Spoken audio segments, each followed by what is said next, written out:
Hi everyone, and we are back with Percy Jackson in the Battle of the Labyrinth. So yes, this is the new thumbnail. I like making thumbnails. It's part of the fun. Also, I make these thumbnails without reading the entire book, so I don't know how this progression is going to go.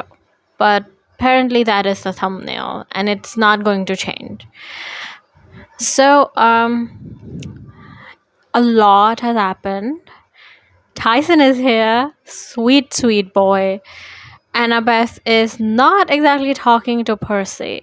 She is, but there is a bit of a tense vibe between them.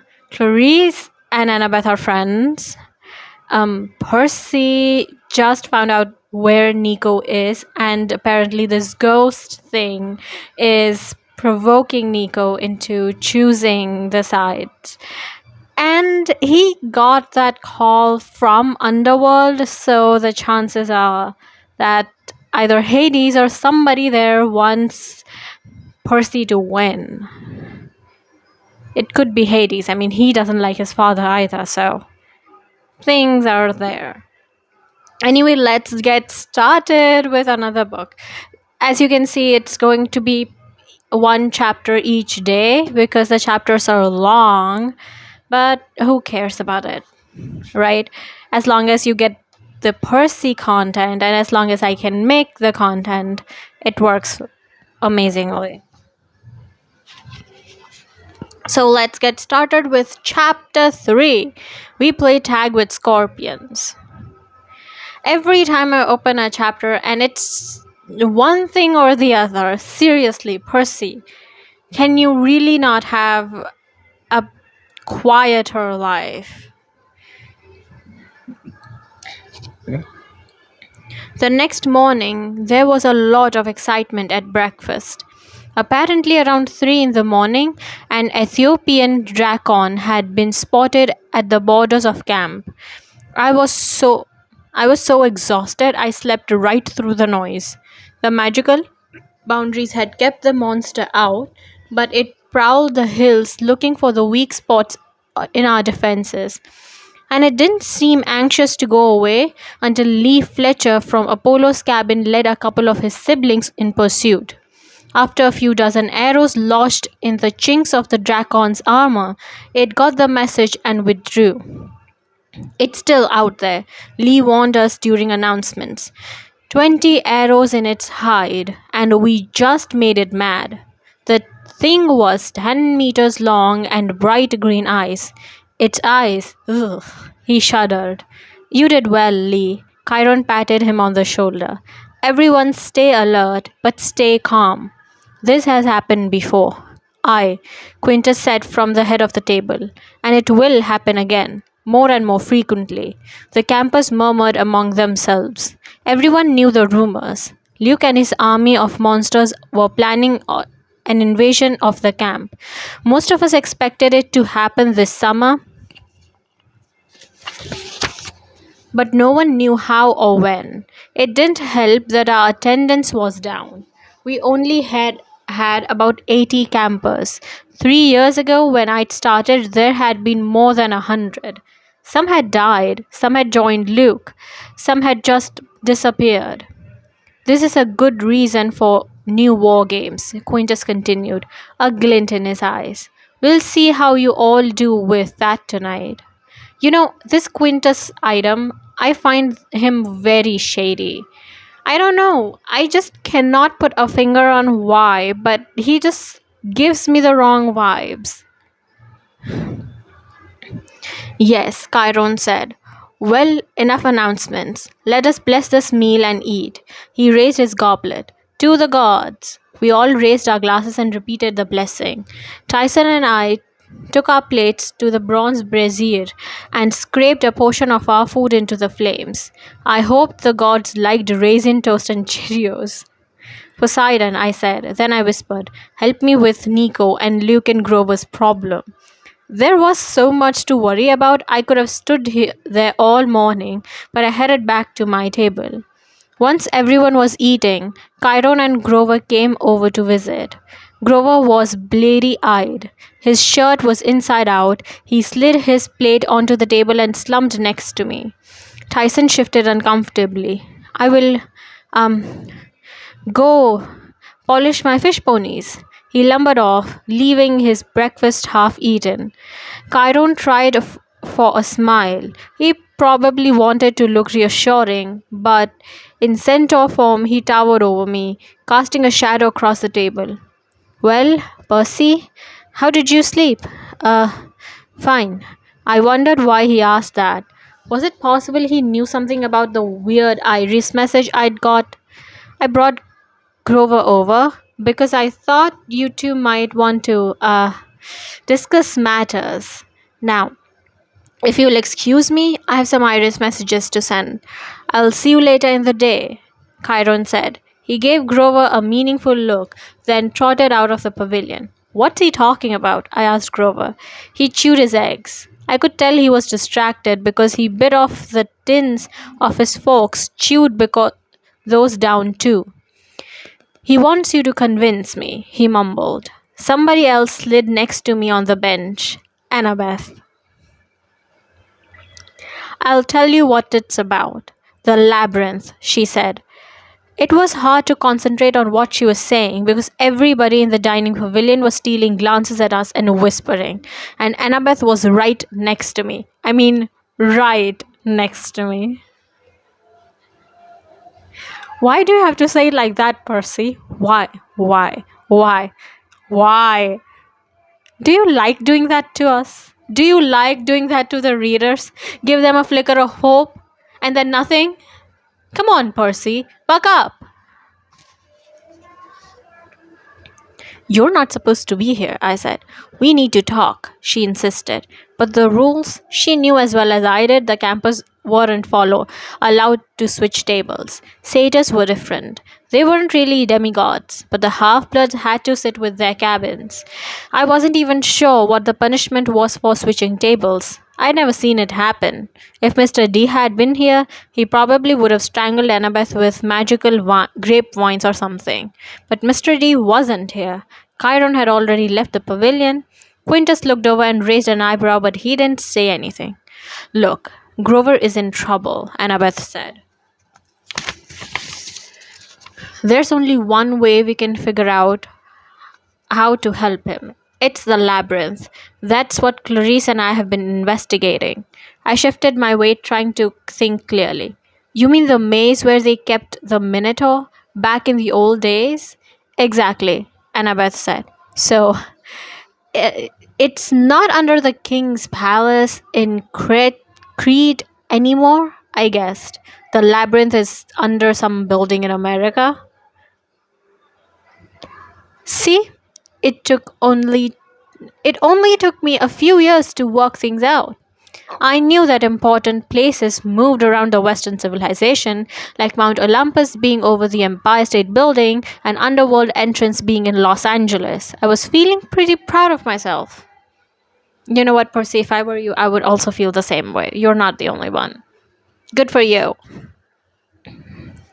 Annabeth rolled her eyes. Under a building? Please, Percy. The labyrinth is huge. It wouldn't fit under a single city, much less a single building. I thought about my dream of Nico at the river Styx. So, is the labyrinth part of the underworld? No, Annabeth frowned. Well, there may be passages from the labyrinth down into the underworld. I'm not sure, but the underworld is way, way down. The labyrinth is right under the surface of the mortal world, kind of like a second skin. It's been growing for thousands of years, lacing its way under western cities, connecting everything together underground. You get anywhere through the labyrinth. If you don't get lost, Grover muttered, and die a horrible death. Grover, there has to be a way, Annabeth said. I got the feeling they'd had this conversation before. Clarice lived. Barely. And the other guy, Grover said. He was driven insane. He didn't die. Oh, joy. Grover's lower lip quivered. That makes me feel much better. Whoa, back up. What's this about Clarice and a crazy guy? I said. Annabeth glanced over towards Aries' stable. Clarice was watching us like she knew what we were talking about, but then she fixed her eyes on her breakfast plate. Last year, Clarice went on a mission for Chiron, Annabeth said, lowering her voice. I remember, it was a secret. Annabeth nodded. Despite how serious she was acting, I was happy she wasn't mad at me anymore. And I kind of liked the fact that she'd broken the rules to come sit next to me. Percy, your crush is showing. And it's showing. I'm not going to get over the fact that he put it like that.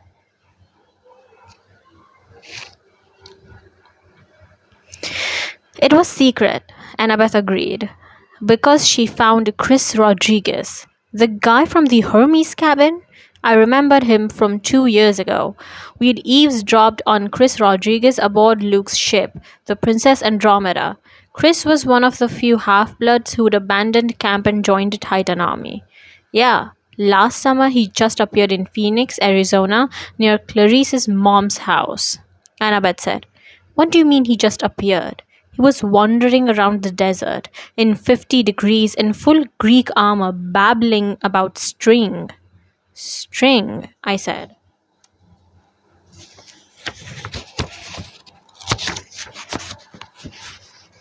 He'd been driven completely insane. Clarice brought him back to her mom's house so the mortals wouldn't institutionalize him. She tried to nurse him back to health. Chiron came out and interviewed him, but it wasn't much good. The only thing they got out of him, Luke's men have been exploring the labyrinth. I shivered, though I wasn't sure exactly why. Poor Chris. He hadn't been that bad a guy. What could have driven him mad? I looked at Grover, who was chewing up the rest of his fork. Okay, why were they exploring the labyrinth? I asked. We weren't sure. That's why Clarice went on a scouting expedition, Annabeth said. Chiron kept things hushed up because he didn't want anyone panicking. He got me involved because, well, the labyrinth has always been one of my favorite subjects. The architecture involved, her expression turned a little dreamy. The builder, Daedalus, was a genius. But the point is, the labyrinth has entrances everywhere. If Luke could figure out how to navigate it, he could move his army around with incredible speed. Except it's a maze, right? Full of horrible traps. Grover agreed. Dead ends, illusions, psychotic goat killing monsters. But not if you had Ariadne's string, Annabeth said. In the old days, Ariadne's string guided Theseus out of the maze. It was a navigation instrument of some kind, invented by Daedalus, and Chris Rodriguez was mumbling about string. So Luke is trying to find Ariadne's string. Why? What's he planning? Annabeth shook her head.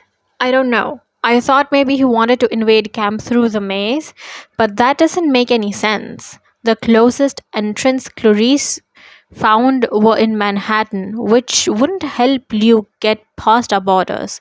Clarice explored a little way into the tunnels, but it was very dangerous. She had some close calls. I researched everything I could find out about Daedalus. I'm afraid it didn't help much. I don't understand exactly what Luke's planning, but I do know this. The labyrinth might be the key to Grover's problem. You think Pan is underground? I blinked. It would explain why he's been impossible to find. Grover shuddered. Satyrs hate going underground. No searcher would ever try going in that place. No flowers, no sunshine, no coffee shops. But, Annabeth said, the labyrinth can lead you almost anywhere. It reads your thoughts. It was designed to fool you, to trick you and kill you. But if you can make the labyrinth work for you, it could lead you to the wild god, I said. I can't do it. Grover hugged his stomach. Just just thinking about it makes me want to throw up my silverware. Grover, it may be your last chance. The council is serious. 1 week or you learn to tap dance, Annabeth said. Over at the head table, Quintus cleared his throat. I got a feeling he didn't want to make a scene, but Annabeth was really pushing it, sitting at my table so long. We'll talk later. Annabeth squeezed my arm a little too hard. Convince him, will you? She returned to the Athena table, ignoring all the people who were staring at her.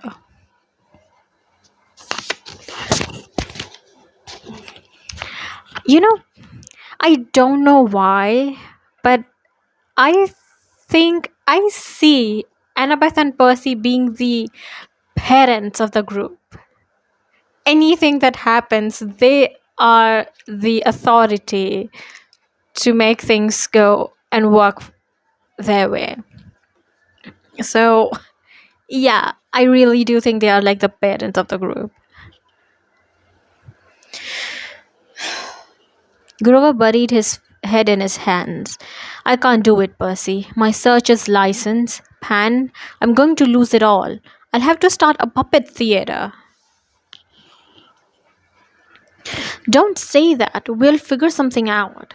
He looked at me, teary eyed. Percy, you're my best friend.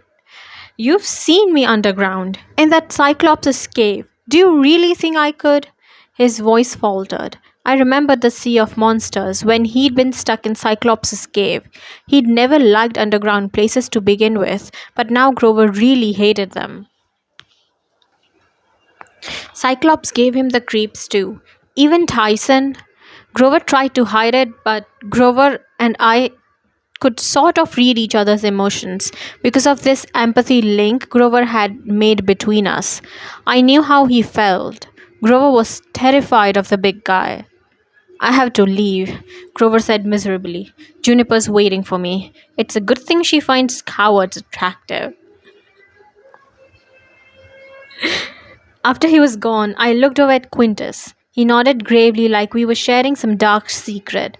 Then he went back to cutting his sausage with a dagger.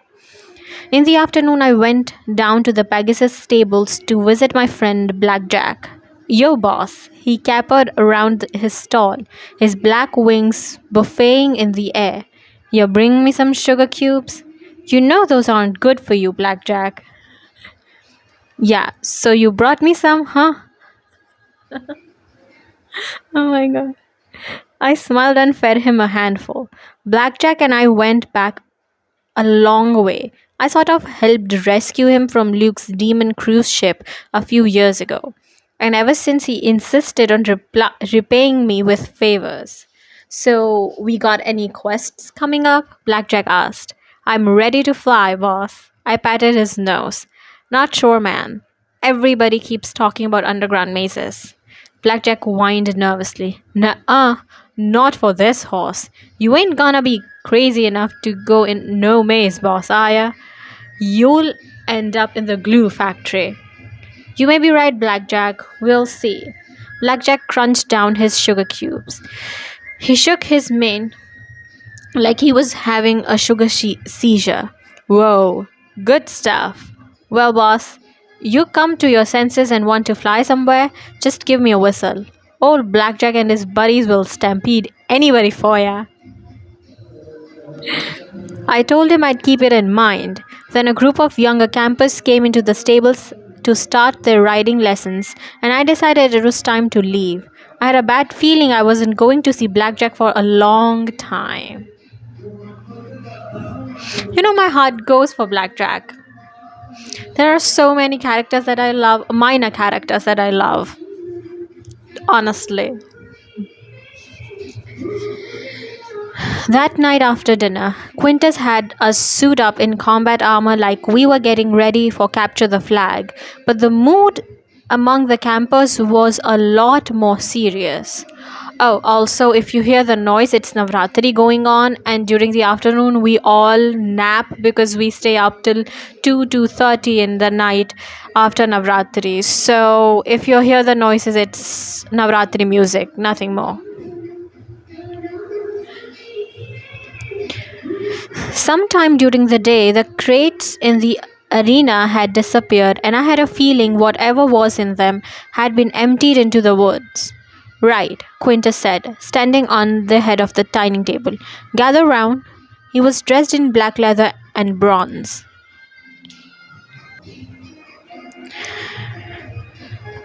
In the torchlight, his grey hair made him look like a ghost. Mrs. O'Leary bounded happily around him, foraging for dinner scraps. You will be in teams of two, Quintus announced. When everybody started talking and trying to grab their friends, he yelled, which have already been chosen. Wow, this is one of those teachers, isn't it? One of those teachers who would not let you participate with your friend. Oh, everybody complained. Your goal is simple. Collect the golden laurels without dying. The wreath is wrapped in a silk package tied to the back of one of the monsters. There are 6 monsters, each has a silk package. Only one holds the laurels. You must find the wreath before the other teams. And of course, you will have to slay a monster to get it and stay alive. The crowd started murmuring excitedly. The task sounded pretty straightforward. Hey, we'd all slain monsters before. That's what we trained for. I will now announce your partners, Quintus said. Oh, this is not gonna end well, is it? There will be no trading, no switching, no complaining. A roof. Mrs. O'Leary buried her face in a plate of pizza. Good for you, Mrs. O'Leary. Quintus produced a big scroll and started reading off names. Beckendorf would be with Selina Beauregard, which Beckendorf looked pretty happy about. The irony, by the way. If you don't know, Celine Beauregard is Aphrodite's daughter, and Beckendorf is Hephaestus's son. And if you also don't know this, Hephaestus and Aphrodite are husband and wife. So, the Stoll brothers, Travis and Connor, would be together. No surprise. They did everything together. Clarice was with Lee Fletcher from the Apollo cabin. Melee and ranged combat combined, they would be tough combo to beat. Quintus kept rattling off the names until he said Percy Jackson and Annabeth Chase. Nice. I grinned at Annabeth. Ooh, this teacher is that teacher. Now I get it.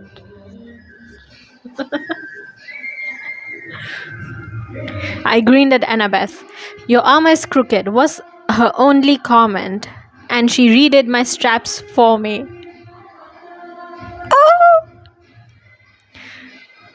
Oh! Oh, Quintus pulled a big one here. Grover Underwood with Tyson. I think Quintus knows that Grover is not okay with Cyclops. And yet, this doesn't sound good. This doesn't look good. This is horrible, horrible. As much as I love Percy and Annabeth being matched up, Grover and Tyson, it's a disaster. Grover was just about to jump out of his goat fur. What? But no, Tyson whimpered. Must be a mistake. Goat boy, no complaining, Quintus ordered. Get with your partner. You have 2 minutes to prepare. Tyson and Grover both looked at me pleadingly. I tried to give them an encouraging nod and gestured that they should move together. Tyson sneezed. Grover started chewing nervously on his wooden club. They'll be fine, Annabeth said. Come on, let's worry about how we are going to stay alive. It was still light when we got into the woods, but the shadows from the trees made it like midnight. It was cold, too, even in summer. Annabeth and I Annabeth and I found tracks almost immediately, scuttling marks made by something with a lot of legs. We began following the trail. We jumped a creek and heard some twigs snapping nearby. We crouched behind a boulder, but it was only Stoll brothers tripping through the woods and cursing. Their dad was the god of thieves, but they were about as stealthy as water buffaloes. Once the Stolls had passed, we forged deeper into the west woods, where the monsters were wilder. We were standing on a ledge overlooking a marshy pond when Annabeth tensed. This is where we stopped looking. It took me a second to realize what she meant. Last winter, when we'd been searching for Nico D'Angelo, this was where we'd given up hope of finding him. Grover, Annabeth, and I had stood on this rock, and I'd convinced them not to tell Chiron the truth, that Nico was a son of Hades. At the time, it seemed the right thing to do. I wanted to protect his identity. I wanted to be the one to find him and make things right for what had happened to his sister. Now, 6 months later, I hadn't even come close to finding him. It left a bitter taste in my mouth. "I saw him last night," I said. Annabeth knitted her eyebrows. "What do you mean?" I told her about the iris message. When I was done, she stared into the shadows of the woods. "He's summoning the dead? That's not good." The ghost was giving him bad advice, telling him to take revenge. Yeah, spirits are never good advisors. They've got their own agendas, old grudges, and they resent the living. "He's going to come after me." "The spirit mentioned a maze," I said. She nodded. "That settles it. We have to figure out the labyrinth." "Maybe," I said, uncomfortably. "But who sent the iris message? If Nico didn't know I was there." A branch snapped in the woods. Dry leaves rustled. Something large was moving in the trees just beyond the ridge. "That's not the Stoll brothers," Annabeth whispered. Together, we drew our swords. We got to Zeus's fist, a huge pile of boulders in the middle of the West Woods. It was a natural landmark where campers often rendezvoused on hunting expeditions, but now there was nobody around. "Over there," Annabeth whispered. "No, wait, behind us," I said. It was weird. Scuttling noises seemed to be coming from several different directions.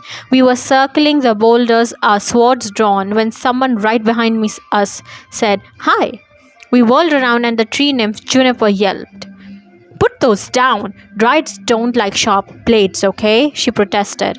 "Juniper, what are you doing here?" Annabeth exhaled. "I live here." "In the boulders?" I lowered my sword. She pointed towards the edge of the clearing. "In the juniper, duh." It made sense, and I felt kind of stupid. I'd been hanging around Druids for years, but I never really talked to them much. I knew they couldn't go very far from their tree, which was their source of life, but I didn't know much else. "Are you guys busy?"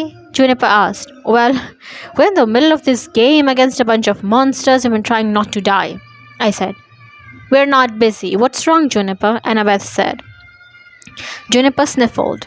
She wiped her silky sleeve under her eye. "It's Grover. He seems so distraught. All year he's been out looking for Pan, and every time he comes back it's worse. I thought maybe at first he was seeing another tree." "Come on, Juniper."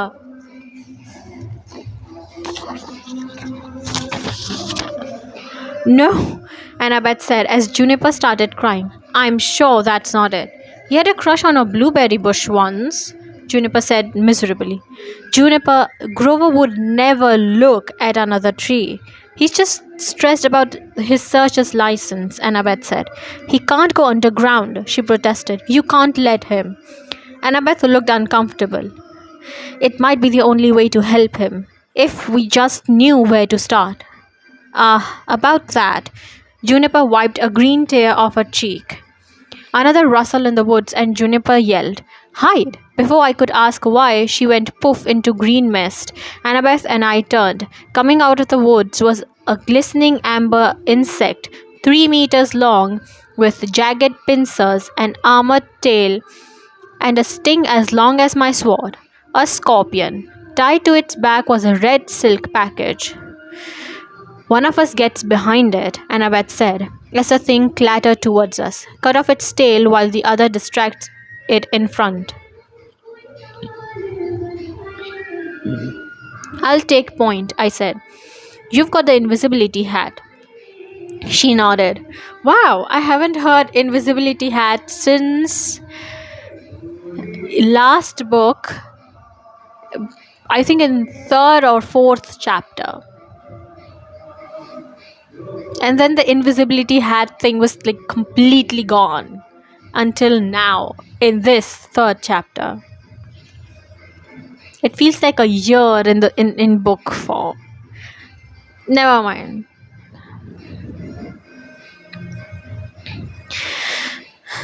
She nodded. We'd fought together so many times we knew each other's moves. We could do this. Easy. But it all went wrong when other two scorpions appeared from the woods. 3? That's not possible. The whole woods? Half the monsters come at us? Annabeth said. I swallowed. One could take. 2 with a little luck. 3? Doubtful. The scorpions scurried towards us, whipping their barbed tails like they'd come here just to kill us. Annabeth and I put our backs against the nearest boulder. Climb? I said. No time, she said. She was right. The scorpions were already surrounding us. They were so close I could see their hideous mouths foaming, anticipating a nice juicy meal of demigods. Look out! Annabeth parried away a sting with the flat of a blade. I stabbed with riptide, but the scorpion backed out of range. We clambered sideways along the boulders, but the scorpions followed us.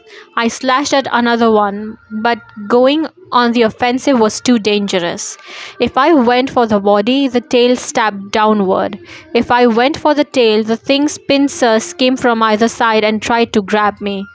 All we could do was defend, and we couldn't be able to keep that up for very long. I took another step sideways, and suddenly there was nothing behind me. It was a crack between 2 of the largest boulders, something I'd possibly passed 1,000,000 times, but in here, I said. Annabeth sliced at a scorpion, then looked at me like I was crazy. In there, it's too narrow. I'll cover you. Go. She ducked behind me and started squeezing between the 2 boulders. Then she yelped and grabbed my armor straps, and suddenly I was tumbling into a pit that hadn't been there a moment before. I could see the scorpions above us, the purple evening sky and the trees, and then the hole shut like the lens of camera, and we were in complete darkness. Her breathing echoed against the stone. It was wet and cold. I was sitting on a bumpy floor that seemed to be made of bricks. I lifted Riptide. The faint glow of the blade was just enough to illuminate Annabeth's frightened face, the mossy stone walls on either side of us. Where are we? Annabeth said. Safe from scorpions anyway. I tried to sound calm, but I was freaking out. The crack between the boulders couldn't have led into a cave. I would have known if there was a cave here. I was sure of it. It was like the ground had opened up and swallowed us. Like all I could think of was the fissure in the dining room pavilion where those skeletons had been consumed last summer. I wondered if the same thing had happened to us. I lifted my sword again for light. It's a long room, I muttered. It's not a room, it's corridor. Annabeth gripped my arm. She was right. The darkness felt emptier in front of us. There was a warm breeze, like in subway tunnels, only it felt older, more dangerous somehow. I started forward, but Annabeth stopped me. Don't take another step. We need to find the exit, she warned. She sounded really scared now. It's okay, it's right. I looked up and realized I couldn't see where we'd fallen in. The ceiling was solid stone. The corridors seemed to be stretching endlessly in both directions. Annabeth's hand slipped into mine. Under different circumstances, I would have been embarrassed. But here in the dark, I was so glad to know where she was. It was about the only thing I was sure of. It's a dangerous situation, but I'm a hopeless romantic. 2 steps back, she advised. We stepped backwards together like we were in minefield. Okay. Help me examine the walls. What for? The mark of Daedalus, she said, as if that was supposed to make sense. Okay, what kind of? Got it, she said with a relief. She set a hand on the wall and pressed against a tiny fissure which began to glow blue. A Greek symbol appeared. Delta, the ancient Greek. Delta. The roof slid open and we saw night sky, stars blazing. It was a lot darker than it should have been. Metal ladder rungs appeared in the side of the wall leading up, and I could hear people yelling our names. Percy, Annabeth. Tyson's voice bellowed the loudest, but others were calling out too. I looked nervously at Annabeth, then we began to climb. We made our way around the rocks and ran into Clarice and a bunch of other campers carrying torches. Where have you two been? We've been looking forever, Clarice demanded. But we were only gone a few minutes, I said. Chiron trotted up, followed by Tyson and Grover. Percy, are you okay? Tyson said. We're fine, I said. We fell in a hole. The others looked at me skeptically, then at Annabeth. Honest, I said. There were 3 scorpions after us, so we ran and hid in the rocks, but we were only gone a minute. You've been missing for almost an hour, Chiron said. The game is over. Yeah, we would have won, but a cyclops sat on me, Grover muttered. Was an accident, Tyson protested, and then he sneezed. Clarice was wearing the gold laurels, but she didn't even brag about winning them, which wasn't like her. A hole? She said suspiciously. Annabeth took a deep breath. She looked around at the other campus. Chiron, maybe we should talk about this at the big house. Clarice gasped. You found it, didn't you? Annabeth bit her lips. Yeah, we did. A bunch of campers started asking questions, looking about as confused as I was, but Chiron raised his hand for silence. Tonight is not the right time, and this is not the right place. He stared at the boulders as if he'd just noticed how dangerous they were. All of you, back to your cabins. Get some sleep. A game well played, but curfew is past. There was a lot of mumbling and complaints, but the campers drifted off, talking amongst themselves and giving me suspicious look. This explains a lot. It explains what Luke is after, Clarice said. Wait a second, what do you mean? What did we find? Annabeth turned towards me, her eyes dark with worry. An entrance to the labyrinth, an invasion route straight into the heart of the camp. That was a really long chapter. But we found the labyrinth. I don't know, man. It's scary to think. But there were some moments. There were some Persephone moments. I enjoyed that. Those little minuscule pieces that I get, I'm satisfied with those. Not really, but still. I know I'm very late to the party of Persephone and the fangirling and all of that, but I didn't have luxury to get Percy Jackson books until it was too late. And when I found them, I took the chance and I got them. And I didn't even get all of them. So now, here we are. Anyway, I will see you guys in the next video tomorrow about chapter 4. And I assume we are going to explore the labyrinth now. Thank you so much for watching. I hope you have a fantastic day. And I will see you guys tomorrow. Don't forget to like, share, and subscribe though. Seriously. I swear I can push you into the labyrinth and the Minotaur wouldn't. Yeah, and even the Minotaur wouldn't be able to find you. And I'm going to push you the way that way. See you later. Bye.